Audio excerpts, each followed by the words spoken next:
ஓம் முருகா. வணக்கம் நேர்களே, நான் உங்கள் சாரா ஃப்ரம் சாரா சாரோ. தைப்பூச விரத தினம் 11ஆம் நாளுக்கான முருகர் மெசேஜ் அண்ட் அட்வைஸ் என்ன அப்படின்றத நம்ம இப்ப பார்க்கலாம்.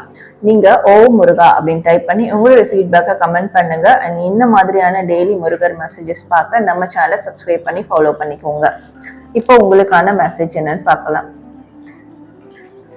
உங்களுக்கான முருகர் மெசேஜ் என்னன்னா, உங்களுக்கு முருகர் தரக்கூடிய மெசேஜ் என்ன அப்படின்னா, உங்களுடைய ஸ்ட்ரென்த்தே நீங்க பேலன்ஸ்டா இருக்கிறது தான். எந்த ஒரு சூழல்லையும் எப்பேற்பட்ட மனிதர்கள்கிட்டையும் ரொம்ப நடுநிலையா இருப்பீங்க.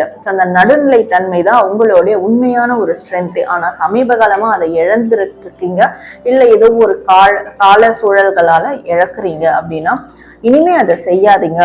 முருகரை அந்த டைம்ல மனசுல நினைச்சிட்டு எப்பவுமே அதே நடுநிலை தன்மையோட நீங்க இருங்க.